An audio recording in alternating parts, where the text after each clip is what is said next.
How y'all doing out there in YouTube land? This is Stiletto coming at you from the Wild Wild West. Well, today it's all about the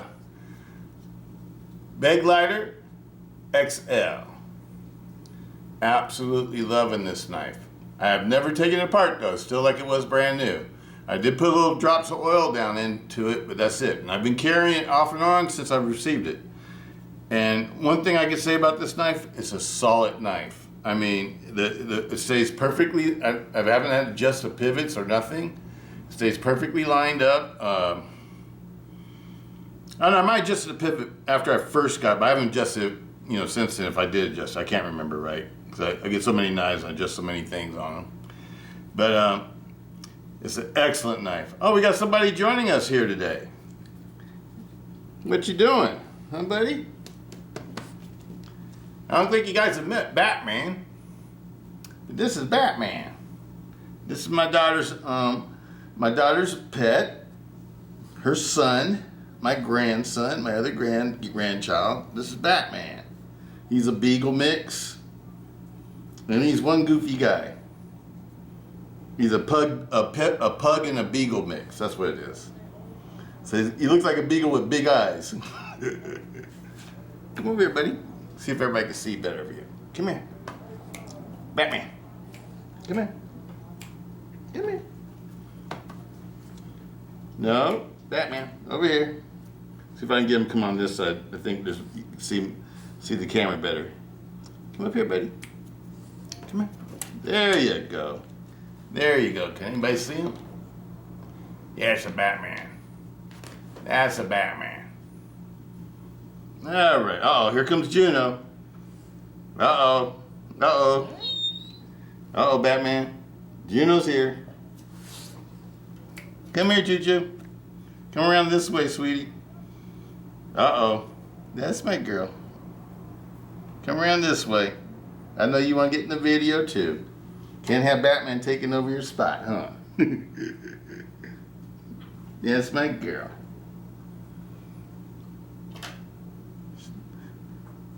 She bosses Batman around. Batman's just visiting. Juno lives here.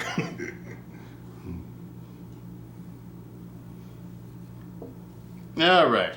Anyway, pet politics are over with now, I think, for a minute. I'm going to keep my eye on them, though, just in case Juno gets mad. But anyway, what we got going on here is the Begleiter XL. I want to tell you, it's perfect. This knife has been working perfectly for me. I've been carrying it everywhere. It's an excellent knife. I highly recommend it. It's a solid knife. What I mean by solid is that it doesn't come loose. The pivot stays tight. The blade is tight all the way. There's no blade play or anything anywhere in this knife. It's like a perfect knife. And like I said, I haven't adjusted it or anything, I don't think. I don't think I've even tightened up the pivot. Because I'm looking at the pivot, I don't see any wear marks or anything on the pivot, so it doesn't look like I ever even put a wrench on it. So, this is an excellent knife. I highly recommend this one. And I also have the marble handled version, the polished one. I got that one to collect. They're both 154 cm. I love 154 cm steel. I've been loving 154 cm steel forever. I don't know, for like the last 20 years or something like that. I don't know how long it's been around. I've had it on a lot of knives. A lot of American knives, especially. It's an excellent ingot grade ingot steel, 154. To me, it's one of the best steels, period. I know everybody's all into these the powdered steels and all that kind of stuff, and they're demanding high prices for them, and they're exotic and everything. But don't forget about the good ingot steels too. 154 cm is an excellent steel. It's an excellent steel for a knife that you're going to use. And what I mean by that, it's easy to resharpen. It's not hard to resharpen, and it holds a good edge. It may not hold a 20 CV edge or a M390 edge or something like that, but it holds a very good edge for stainless steel. For a stainless steel blade, it holds excellent edge. I would say it's better than like a 440C. 440C to me, when it's done right, the American 440C, that's a great steel. I've had tons of knives, you know, bench-made knives with 440C back in the day. I never had problems with it. I didn't have problems with it, you know, going dull or, you know, having the edge that, you know, wore out easily or whatever. You know, so, I don't know. I think a lot of times we get too hyped up over these new steels. I mean, it's cool if you got a Magna Cut knife, right? Or if it's cool if you got an L-Max or a 204P or a, I don't know, 20CV or 4, you know, CPMS 45, S45VN or something like, you know, it's cool that, you know, that you can say that you have that and stuff like that, but do you really use it to its full potential? Or is it just more like bragging rights?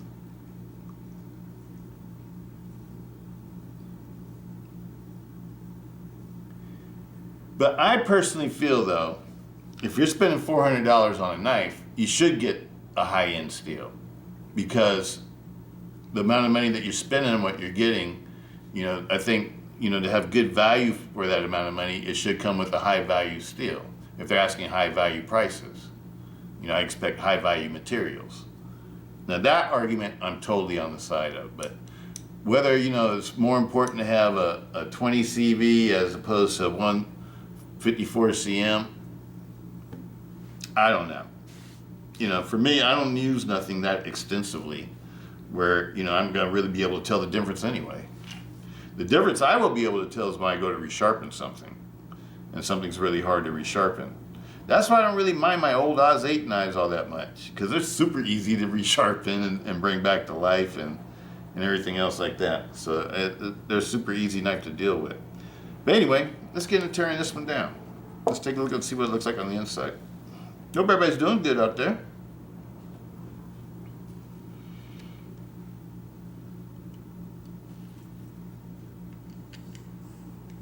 That's at a T8. Okay, so I thought it was going to be a T10. It's T8. For the pivot. Pivot's T8. A lot of pivots nowadays are T10s. So are these T6s or T8s? Oh no, they're all T8s. Okay, that's kind of cool. Where all the hardware's the same size. Makes it easy. Check and see what the pocket clip size is though, because usually pocket clip screws are T6s all the time. Don't ask me why, they just are. I'm gonna leave the screws, well, let me take the screws out so I can show you guys what the scales look like. It's the first time I ever had one of these apart. There we go. It's a nice solid scale. Micarta scale. And you can see how the handle's made.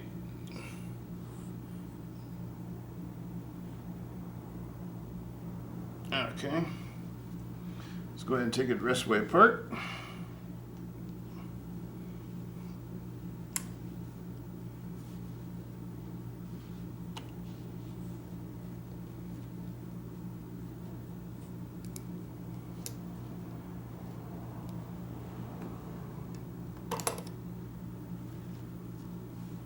Okay, it's got double row cage bearings, and they're caged in nylon cages, it looks like.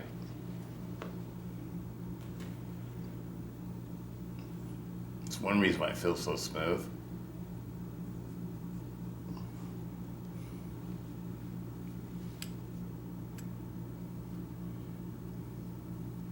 Here's a spring.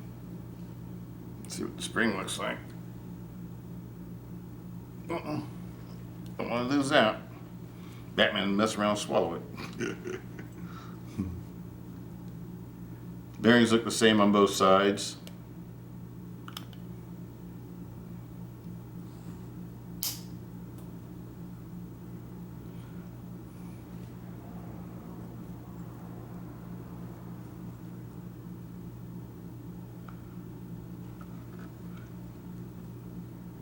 Can't tell if that, I think that's just machined out inside. Let me wipe this off real quick so to show you guys.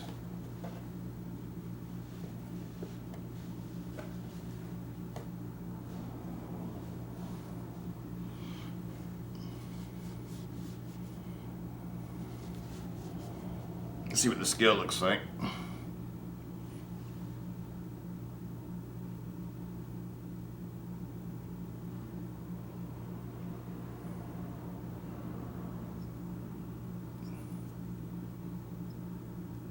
Feels nice and sturdy. It's not a weak scale. Feels like it's tempered steel. Doesn't feel like it was, just slapped together or anything. I'm not gonna pull this side all the way apart, but let's see what side the screws are. I think these are T6s. Those are T6. So for your pocket clip screws, they're T6. But for your body screws, they're all T8s. Let me clean this up and show you this side. I'm not gonna take this completely apart. I don't need to do all that. Very strong and sturdy build for a button lock knife. It looks like it's made very well. I think this one has become my favorite button lock. Even though I love my Civivi Conspirator and my Civivi Cogent and my Civivi Chevalier, I like this one a little bit better because it's bigger. And I like 154 cm stainless steel too. It's one of my favorite stainless steels. Why is it one of my favorites? Because it's easy to resharpen and it holds a good edge. And it's been around forever. It's a proven stainless steel. It's American stainless steel.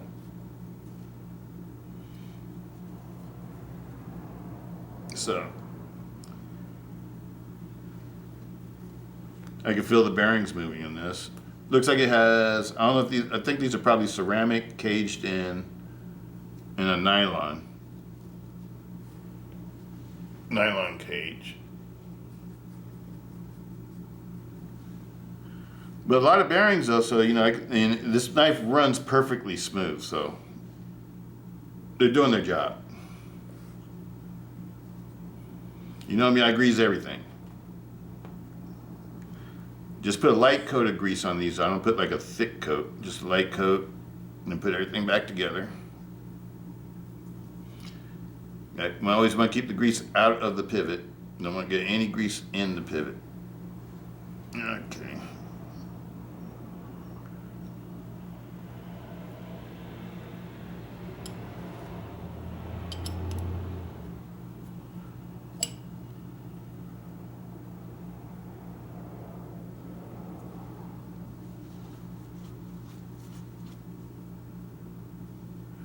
Okay.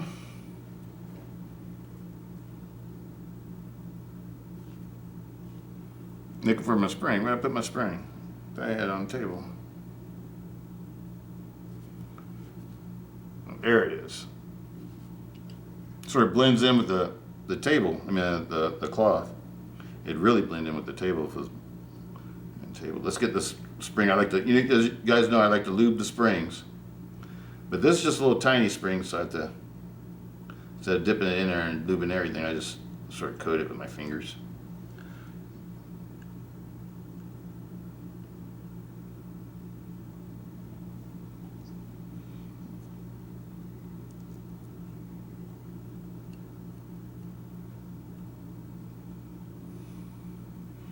All right.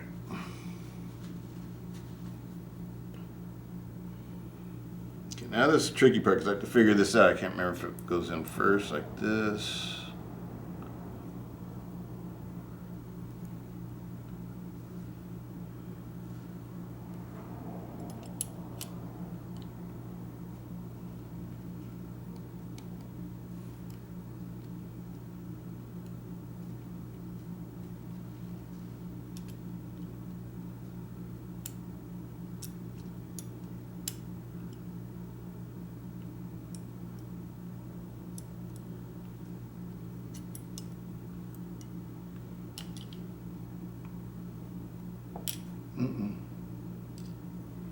Maybe I do it this way.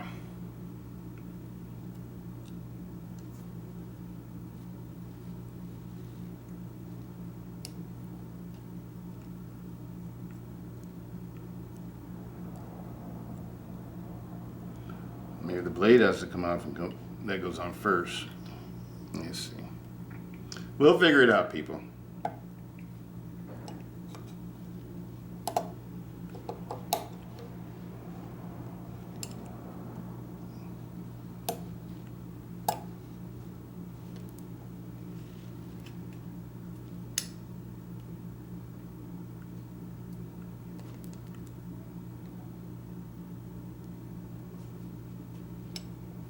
Feels like it wants to pop up, so I'm gonna see if I can get this on here real quick. There we go.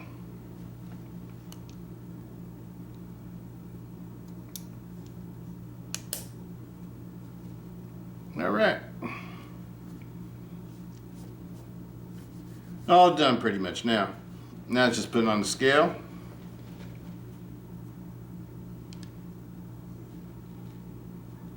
Oh, you know what? We didn't put a drop. That's okay. That's okay. You got them nice and lubed with the grease. That's the main thing I wanted to do is lube the spring and get everything all lubed up. So, because I'm using this knife a lot, and button locks and anything with springs, when I use them a lot, as a lot of you guys know, I like to lube everything. The ones I don't use, you know, like the double for this one, and the reason why I always get doubles in case something happens to this one, then I always have another one, because this is a knife that's hard to get, the Begleiter XL. It's not an easy knife to get. You know, it's easier to get than a Demko knife, a Demko 8020 or 8020S, a lot easier than that, because you just have to wait for the drops, and they don't go instantly. They usually last for like a month or two before they disappear. But you gotta get on top of them. You gotta stay on top of them if you want one. I've been wanting one of these for over a year now. But I like the new model. I like this year's model better than last year's model, so I'm not mad that I didn't get last year's model. I got this one instead. Oh. Oh man, this is such a beautiful knife. A little bit tighter.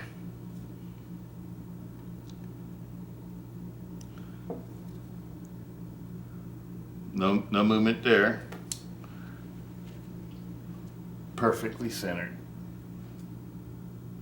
Let's check it all the way out.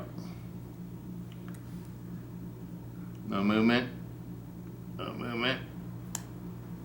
Perfect. Feels like it goes just a touch though.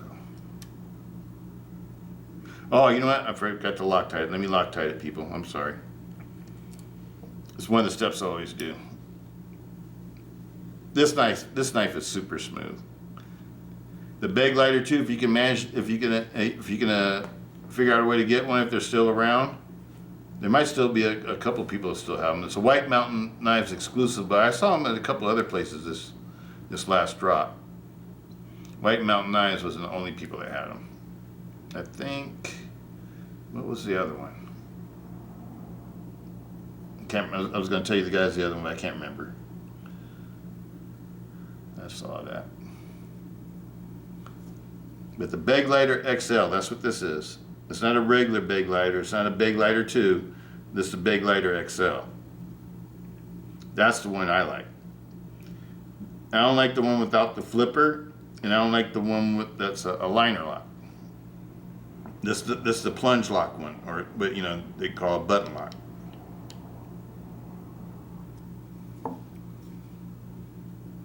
No movement.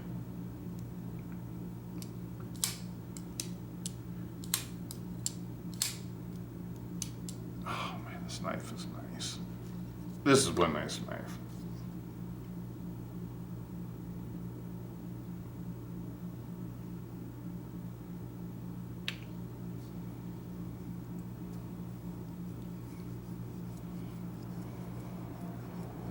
Okay, this one's ready. This one's done. This one is done. This one's ready to go.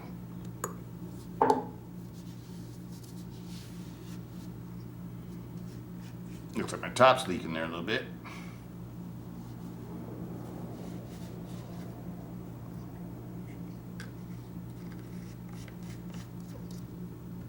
Militech 1, people, that's what I use. Everybody always asks me what I use. This is Militech 1 grease, and this is Militech 1 oil, and it's gun oil.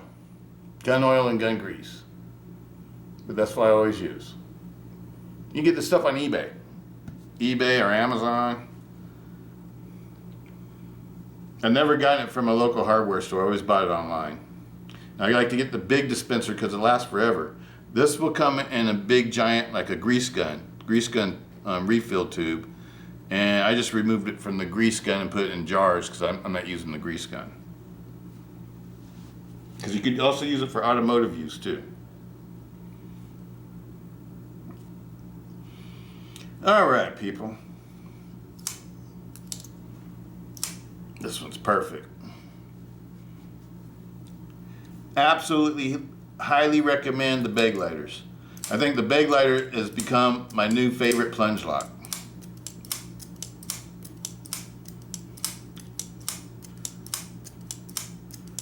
Working that oil and the lube and everything, it just makes it even more smooth.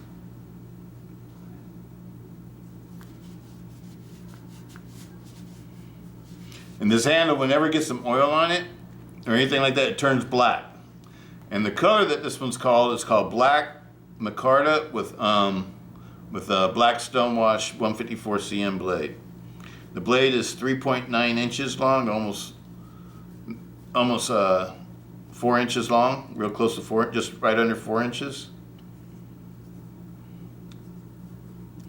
I don't know if this is one of the bigger plunge locks, manual plunge locks that are available, but I absolutely love this size.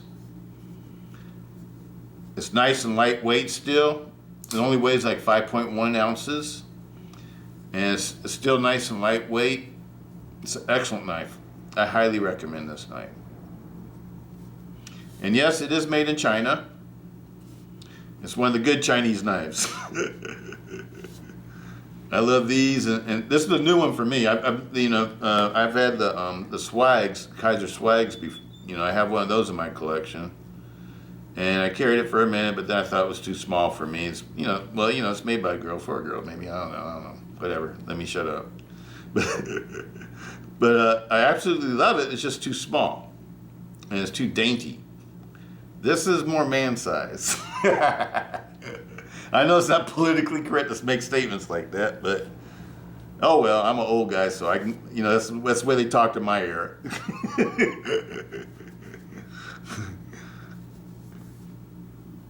I'm not politically correct. I'm just me. I'm a product of my environment. All right. Absolutely love this one, people. I think the Begleiter is probably say it is probably my favorite. I don't want to say that because I really like the Cogents and the Chevaliers and the Conspirator too. But the big difference that makes this one so nice to me is, number one, I like the shape of the blade. I really like the shape of this full flat ground blade.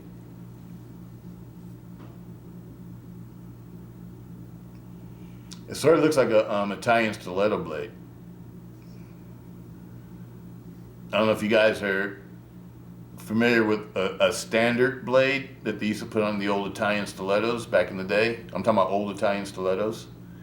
Lots of them look like this. Only it was a little bit sleeker and a little bit, narrower.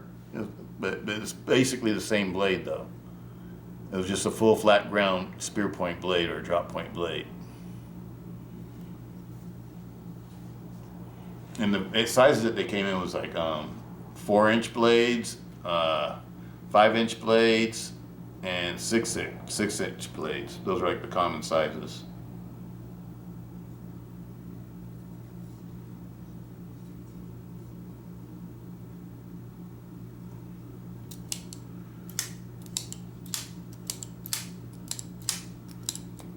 Six-inch blades for the 13-inch stilettos, 5-inch blade for 11-inch stilettos, 4-inch blade for the 9-inch stilettos.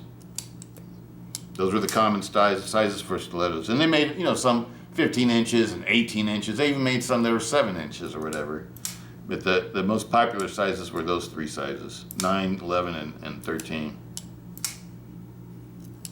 Most of mine are the 13s.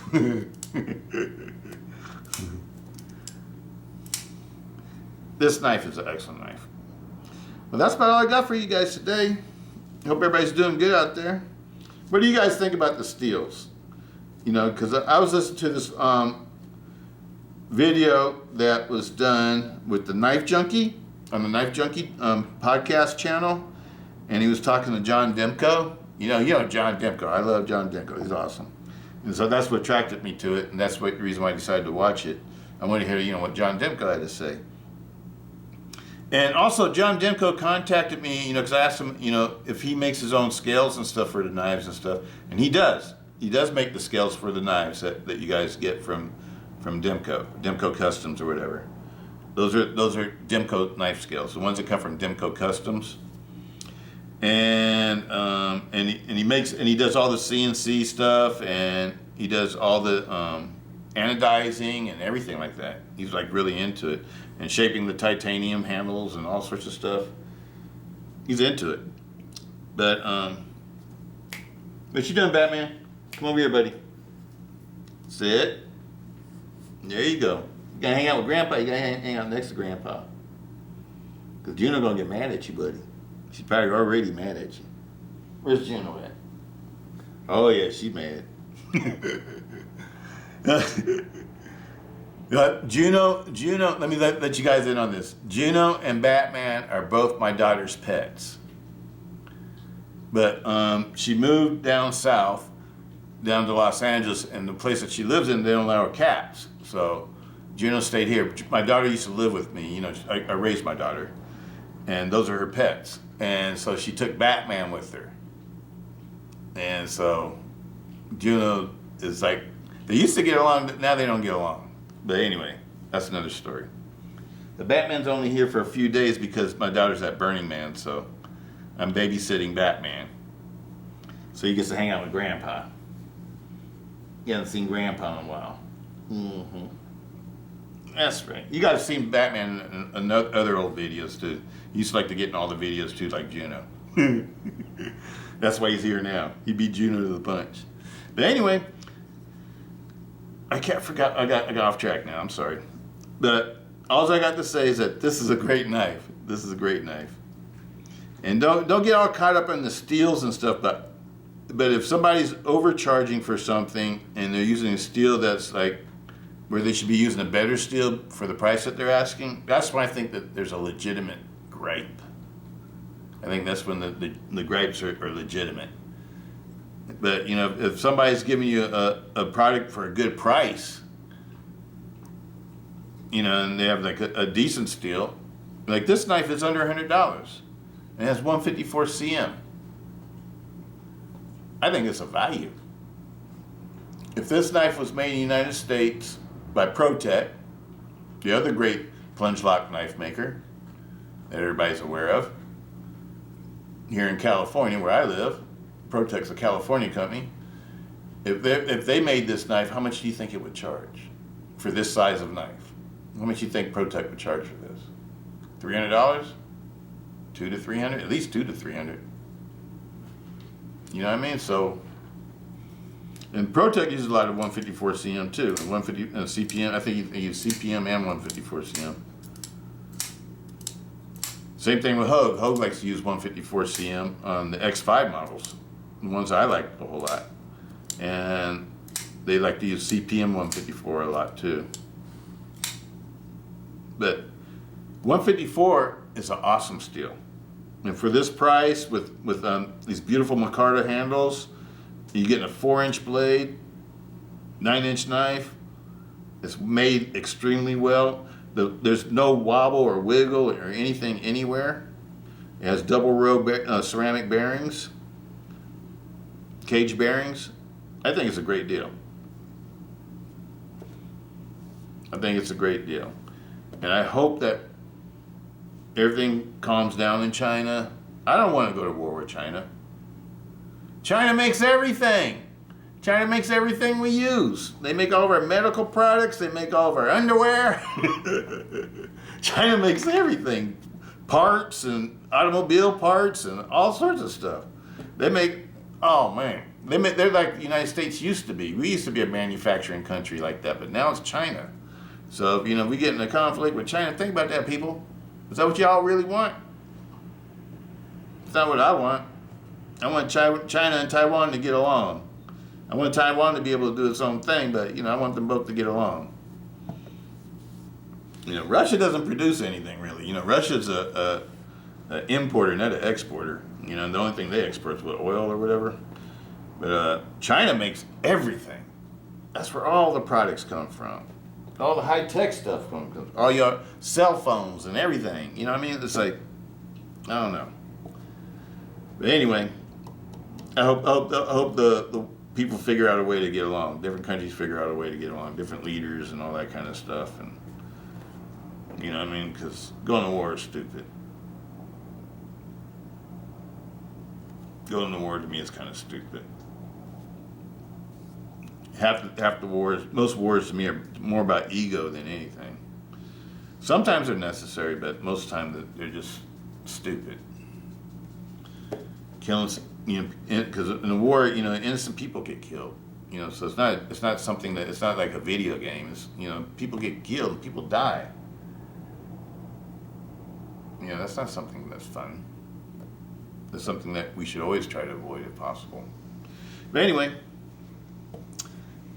you got anything to say, Batman? You got anything to say, buddy? Where's Jenna? Where's Juju? Oh, she's over there on the pedestal on her tower over there. So I don't think Juju wants to be in this one, buddy. I think you better get back in the other room after this video because Juno's gonna come after you. Uh-oh. Uh-oh. He's like, Grandpa, won't you protect me from Juno? All right. Peace out. Stiletto.